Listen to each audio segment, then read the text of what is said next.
Hey everybody, and welcome back for another deep dive. Today we are looking into something super weird. Have you guys heard about this mysterious fog? Yeah. It's like it's been popping up everywhere, like all over the US, Canada, and even the UK. And Yeah. it's not just your typical fog, Yeah. like the kind where you can't see your hand in front of your face. There's something else going on with this one. People are reporting some pretty strange stuff. Yeah. What I find really interesting is that people aren't just talking about the low visibility. A lot of them are describing this like chemical smell that comes with it. And there are even reports of people having health issues after being in the fog. It kind of makes you think there's more to it than meets the eye, Yeah, right? exactly. And we've actually got a couple of articles that talk about this whole thing. One is from the Economic Times, and the other one's from Michael Snyder's blog. And honestly, they're both kind of creepy reads. Yeah. So where do we even begin with this? Well, I think the first thing that jumps out is just how widespread this fog is. The Economic Times article lists like a ton of U.S. states where it's Yep. been seen. Texas, Wisconsin, Iowa, Florida, Minnesota, it's all over the place. Wow, that's way more than I thought. And it's not even limited to the U.S. They're saying it's been reported in Canada and the U.K. too. So yeah, we're definitely talking about something that's happening on a pretty large scale. Yeah, for sure. And you mentioned the health issues, right? The Economic Times article talks about this woman in Florida. She spent just 10 minutes outside in this fog, and she got super sick, like sneezing, puffy eyes, even stomach cramps. That doesn't sound like your average foggy day experience. No, not at all. And that's just one person's story. If you go online, like on social media and stuff, there are tons of people sharing similar experiences. And of course, everyone's speculating about what could be causing it. I've seen theories about everything from chemical weapons to those weird drone sightings we were talking about last month. Oh, yeah, I saw that too. It's like a full-blown social media frenzy about this fog. There's even this one tweet. It was actually pretty funny in a dark humor kind of way, where someone said, poisonous fog was on their 2025 bingo card. But it just goes to show how much this whole thing has captured people's imaginations. So with all this wild speculation going around, what does the science actually say about fog? Like, how does it even form? Okay, so basically, fog forms when tiny water droplets or ice crystals are suspended in the air near the ground. So it's basically like a cloud that's at ground level. Okay, so that makes sense for the fog itself. But what about that weird, like, chemical smell that everyone keeps mentioning? Is that normal for fog? So think of fog as like a giant sponge, right? It can trap and concentrate pollutants that are already in the air. So if there are car exhaust fumes, industrial emissions, or other strong smells in the area, the fog can make them way more noticeable. It's like turning up the volume on those smells. That's a really good way to put it. And it actually reminds me of something I read in the Daily Mail. They were saying that there have been multiple studies linking fog to respiratory problems, especially when it's mixed with pollutants. Exactly. Like our lungs aren't meant to breathe in water vapor. So inhaling a lot of fog can irritate our airways and lead to coughing, shortness of breath, that kind of thing. And then if you add pollutants to the mix, it can get even worse, especially for people who already have lung issues or breathing problems. Gotcha. Okay, so that makes sense. Now, there's one more thing I wanted to bring up, and it's from Michael Snyder's blog. It's this historical anecdote that adds a whole other layer to this whole fog situation. Okay, I'm intrigued. Lay it on me. So back in the 1950s, the U.S. military was doing all these top secret biological warfare tests. And get this, they were using fog as cover. Really? Yeah, they actually sprayed this bacteria called Serratia marcescens over San Francisco, and they did it under the cover of fog. Wow. That's a pretty unsettling thought. Like something as seemingly harmless as fog being used for something so, I don't know, sinister. I know, right? It definitely makes you wonder about how much we can really trust official explanations, especially when it comes to events that seem kind of unusual or potentially dangerous. Totally. Like, how much do we actually know about what's going on around us? Yeah, it's a good question. And history is full of examples of governments not being totally upfront with information, especially if it's something that might cause panic. So it's completely understandable why people might be skeptical when something like this unexplained fog happens, especially with that kind of history in mind. It makes you think, right? It really does. It makes you wonder if this whole historical context with, the government's past actions and stuff might be feeding into the anxiety and all the speculation surrounding this current fog. Like, could people's distrust of official explanations be stemming from incidents like that San Francisco experiment? It makes you wonder. Hmm, that's a good point. I think it's fair to say that when governments have a history of keeping secrets, especially about things that could potentially harm public health, it definitely erodes trust. And when that trust is broken, it's natural for people to be more suspicious, to question motives, and yeah, to try and fill in the gaps with their own theories. Yeah, absolutely. And especially nowadays, with information, whether it's true or not, spreading like wildfire online, it's so easy for misinformation to take hold, especially when there isn't clear communication coming from official sources. Like, how do we even navigate all of this? It's tough for sure. We've got this weird fog, people getting sick, no official explanation, and all this historical baggage that's fueling distrust. It's a lot to unpack. So what are we supposed to do? What should people be thinking about in a situation like this? It is a lot to deal with, and it's understandable why people are freaking out a little bit. But I think the important thing is to approach this whole thing with a level head. You know, think critically. We got to be careful about jumping to conclusions based on just rumors and stuff we see online. But at the same time, we also need to be aware of the potential risks, right?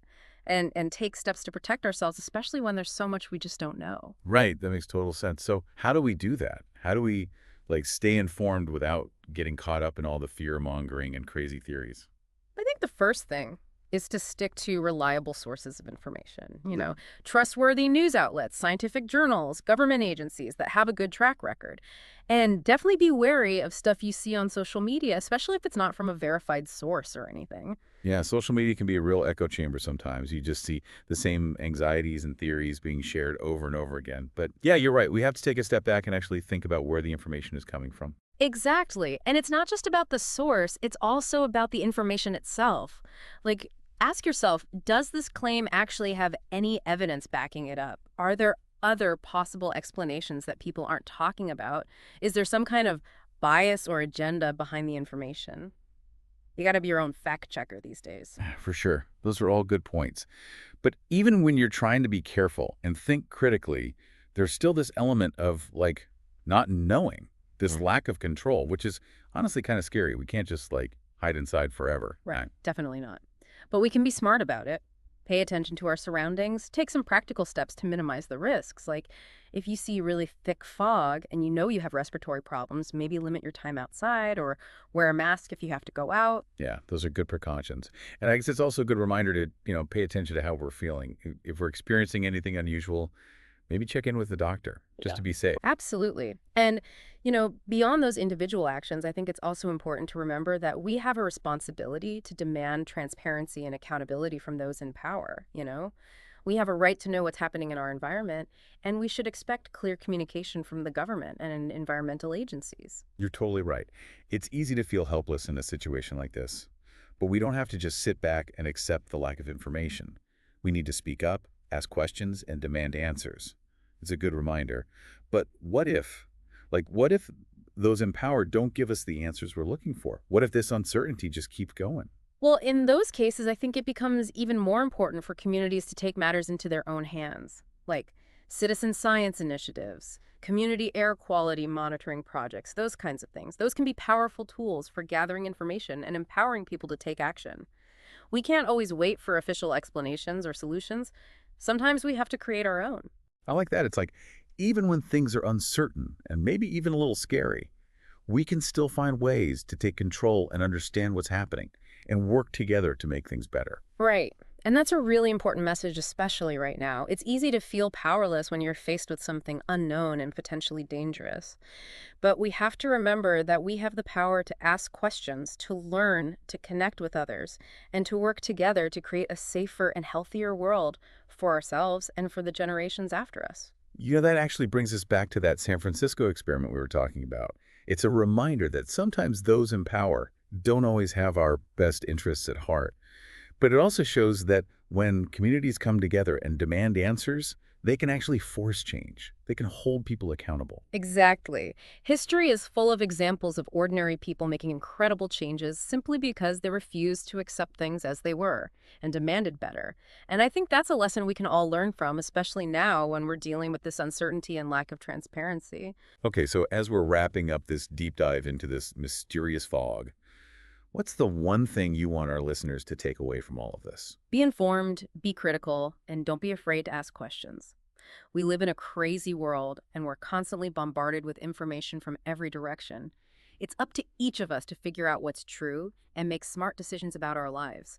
We owe it to ourselves and to our communities to stay engaged, to stay curious, and to keep pushing for a world where transparency and accountability are just the norm.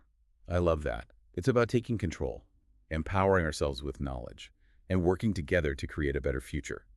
And on that note, we're going to leave you with one last thought to think about. We've talked about individual action, about demanding transparency from those in power, and about the power of community action. Hmm. But what if we take it a step further? What if we start looking at this fog not just as a threat, but as a wake-up call? That's an interesting way to look at it. What do you mean by a wake-up call? Yeah, like what if this whole fog thing, with all the mystery and the anxiety surrounding it, is actually a sign that we need to rethink how we treat our environment? Yeah. Like maybe we need to be more proactive about things like monitoring air quality, holding industries accountable for the pollution they create, and just making more sustainable choices in our daily lives. I think there's definitely something to that. It's easy to forget about how important the environment is until something like this happens and shakes out of our complacency. So yeah, maybe this fog, as freaky as it is, could actually be a good thing in the long run, like a chance to reassess our priorities and really commit to building a healthier, more sustainable future for everyone. Right. It's like that saying, every cloud has a silver lining. Maybe this mysterious fog, even with all the challenges and the uncertainty, could actually end up being a catalyst for positive change. Maybe it is. I guess only time will tell. But one thing's for sure, it's a conversation we need to be having, and everyone needs to be a part of it. For sure. So to all our listeners out there, keep learning, keep asking those tough questions, and keep the conversation going. This is about our environment and our future, so we all need to be involved. Absolutely. And on that note, I think we're going to wrap up our deep dive for today. Yeah, it's been a wild one, that's for sure. Definitely. But seriously, folks, stay curious, stay informed, stay engaged, and remember, even when things feel uncertain, we have the power to shape our future. We can make it brighter, not just for ourselves, but for generations to come. Couldn't have said it better myself. So until next time, stay safe out there and keep looking up.